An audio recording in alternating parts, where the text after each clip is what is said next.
Erokamano nyako Ramogi kamoro maintie no dhiambo machielo marwaki ni machiegni marido weche manyien mag kagi kacha kokale Ramogi TV kama bende wasebedo kwa fwambuni mago matimore koni kod kocha nyako Ramogi. MCAs ma county ma Nyamira ochwalo paro e od bura mar county ma Nyamira kagidwaro mondo githecho ko gavana mar county no Amos Kimomi Nyaribo e tich. Paro mochwalo e od bura no seyo gavana Nyaribo kuom tiyo marach gi omenda mag county kendo rem tayo tije mag apisi mare kaka chik dwaro kachiel kod ketho mamoko. Paro no ochwali od bura gi MCA ma Esise Josia Mongera mowacho ni ogeno ni MCA wadgi kata wetene dhi twak ewi wachno ma opedho e od bura eka bang'e gibiro bedo kod thuolo mar goyo ombulu chieng' tich ariyo juma manyien mar ng'ado wach. Kata kamano midhiero mokwako od bura no bang' ji moko ma ok ong'ere bende geng'o dhod bura gi kite kendo puko minyaga e dhod od bura no e kinde mane MCS go pod dhi mbele kod twak kaka yor chungo twak makamano. His Excellency Amos Kimomi Nyaribo from Office of County Governor, Nyamira County, pursuant to Article 181, 1A, B, and C of the Constitution of Kenya, 2010. We've laid our evidence, documentary evidence. We have witnesses who will help us build our case. So we are not doing this because of personal reasons with the governor, or we are not pushed from any quarter to do this. This is out of our own conscience as leaders, elected leaders, who represent thousands of voters who sent us here to do the oversight work going on. There are about 9 grounds in our petition, and as I've said, it's now a public document. Anyone has a right. The Constitution gives you the right to access it. Kawasura ni jokanyo malando kwe kaunti ma Migori ebore urok mar rapado chako chendo mar kedo kod liet mar siasa e kaunti ma Migori ma osebedo ka kelo koko e kaunti no kinde ka kinde. Jokanyo go nobedo kod romo kod jokanyo e sekta mar boda kod bunge la wananchi mar poro wach e yore ma inyalo tiek godo koko e kaunti ma Migori. Jokanyo go osetudi kod koko mag siasa e kinde ma giwacho ni en adier ni jo siasa osebedo ka tiyo kod rawere marach gino ma gidwani mondo gitieki.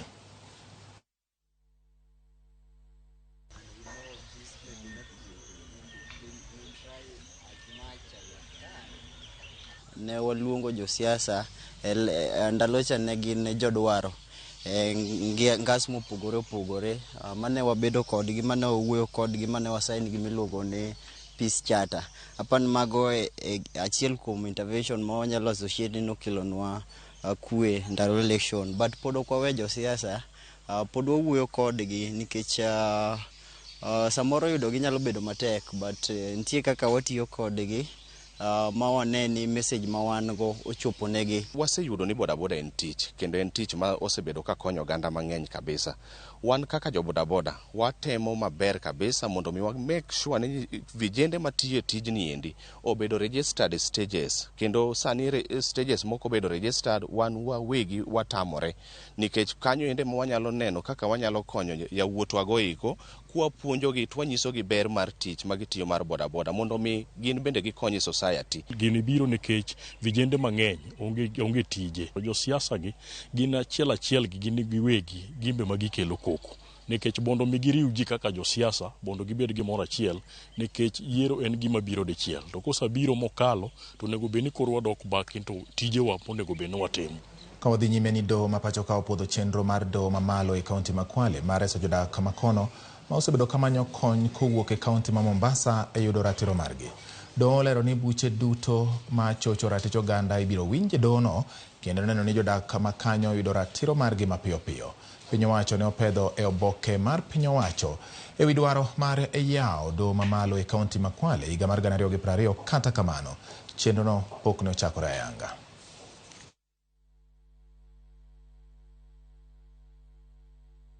One day I was having a word with the OCS from Kinango, and he was telling me that wakipata murder plea, just the thought of traversing from all the way from Kinango, wapite hizo barabara waende mpaka Samburu, watoke warudi, waende wakuje mpaka hiyo barabara Samburu all the way Mariakani mpaka Mombasa, it's laborious. But sahi kwa sababu ya vile koti kuu imefika Kwale, vitu kama hivyo itakuwa kitu ya mwisho. Ombi langu pia ni kwamba labda wakati mwingine koti zetu za Kwale ione namna ya mobile courts ambazo zitakuwa zikienda Kinango, saa zingine iende Lunga, ili iwe rahisi kwa washahidi wetu na ili justice pia wapate huko karibu because of the largeness of this county. And being that the High Court is coming here, that is a plus for Kwale County. Ni kwamba wale wananchi ambao wako na murder cases will be able to access justice karibu na wao. All courts must be there in the presence in the 47 counties. And so even this is belated, but we are happy that we are here and that we'll begin work. What sort of work does the High Court do? We will handle criminal matters, murder trials, basically. We'll handle succession matters from here. The registries will be open from today. Kodhi nyime nyako Ramogi ni jotich kambi mar pi ma Naivasha kata jatich moro e kambi mar pi ma Naivasha wito ngimane Otieno Manyoro tok rao monje kama ne otiye. Jotije mag kambi nowacho ni repe osemonjogi kargi mar tich ma nitie kod yawo mopogore kendo koro gisebedo ka gitiyo kod luoro. Apisa mag KWS nobedo kod thuolo matek mar kweyo jopiny mane igi owang' ka gidwaro ni mondo gol repe mamoko maromo 7 ma pod ogo tach kanyo. Hata haitarudi hapa. Na tena kisha kura hii hapa chukua muda sana. Mwaka mzima na ile kitu iko tunataka tumefanya assessment ya hii area. Niliumiwa na hii kiboko nikiwa hapa Banda. Nimepoteza ile nguvu yenye nilikuwa nayo ya kukimbia kujitafutia, imekuwa tu ni ngumu. Wacha tu niseme imekuwa too hard. Juu watu wengi wakikuangalia hivi wanaona wewe hata ukitembea kwa barabara mtu anaona uko sawa. No, lakini wewe inside you ni wewe ndio unajua kenye unapitia. Hapa ndio mmoja wetu aliatakio na hipo ziko pale chini, ziko pondi ya chini. Alikuwa kufanya kazi yake ya kawaida. Akirudi kwa station, hapo ndipo aliatakio na hizo hipo. Kama KWS wanaweza compensate familia ya Wasira, ni vizuri sana juu hiyo ni haki yake, juu alikuwa akifanya kazi. Na hatutaitikia tena kama viongozi kuwa tunaenda kuchanga katika mazishi tu, na ilhali serikali iko na jukumu na kuprotect maisha hawa watu. Tunampatia tahadhari mkubwa wa KWS ambaye ako hapa hivi. Hawa viboko within 2 hours kama atakuwa ameondoa, sisi kama viongozi wa Naivasha tutanunua mapanga na kila kitu, hawa viboko tutawatoa kabisa hapo. Od thieth ma Webuye ne obago nyasi manokelo kanyakla nyithindo man kod tuo mar remo kaka yor puonjo jopiny ewi tuono mathoth ji pok oyango maler. Laktar maduong' mar osiptandno Simon Kisaka olero ni chenrono geto jiwo nyithindogo bedo osiepe gi jowetegi kaachiel kod puonjogi kaka ginyalo kedo kod tuono. Japuonj e mbalariany ma Moi Ngire Constantine Tenge kaachiel kod laktar mathiedho tuono oyango ni puonjno biro konyo e geng'e. Kamano bende moko kuom jogo makedo kod tuono ne ogolo ywak ne sirikal mondo mi omigi kony madwarore ka giwacho ni bech yedhe mag sickle cell ni malo ma hinyo jotuo.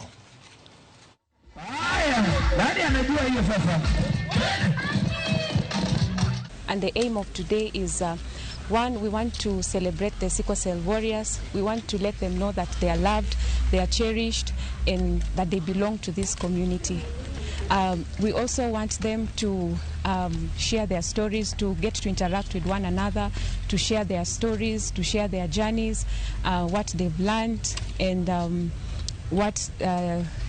to share messages of hope to them. Ukizaa mtoto aliye na sickle cell, si ya kwamba labda ni witchcraft ama mtoto alirogwa ama nini. Sickle cell ni ugonjwa wa damu.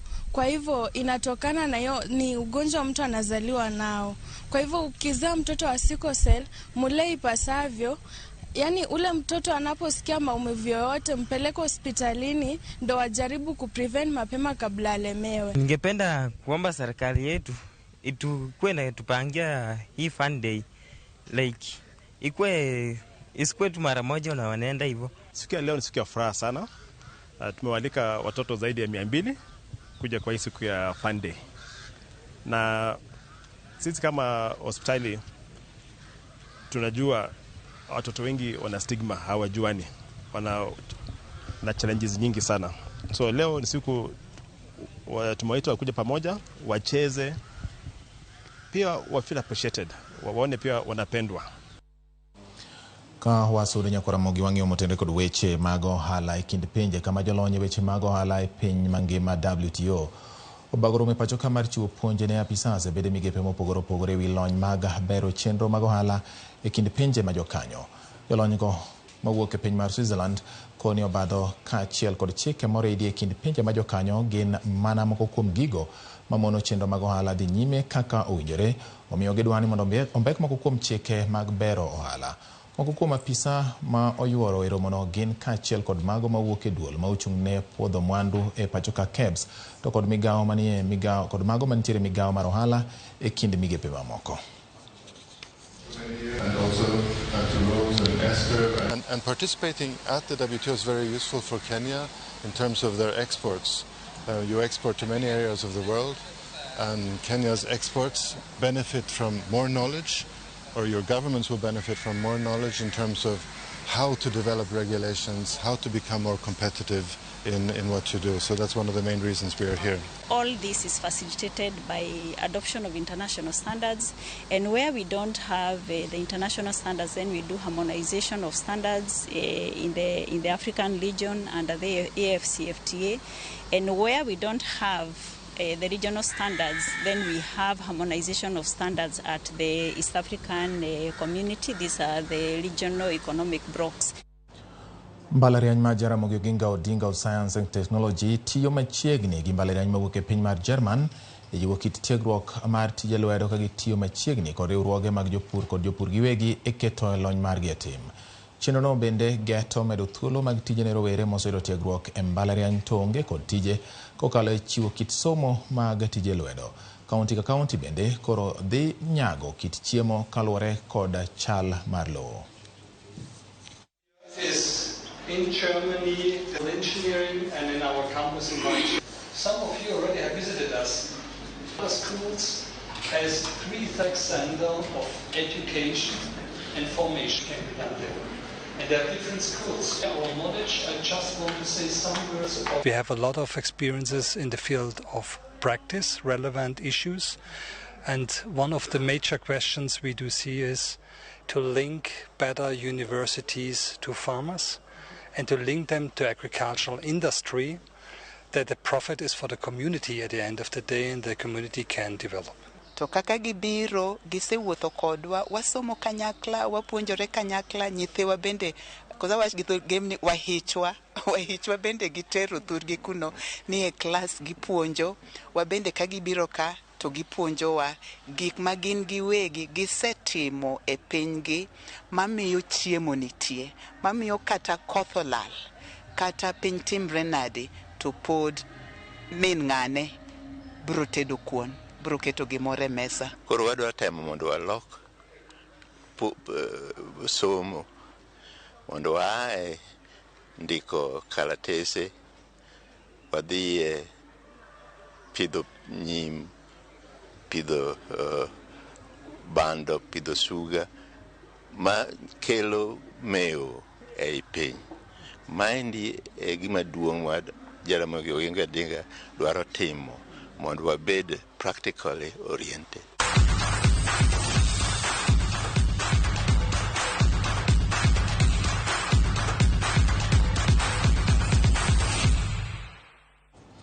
Wadonjo weche mag tuke nyaka Ramogi Daniel Musau bedo jaloch mar kainde jackpot e piem ma osir kod kambi mar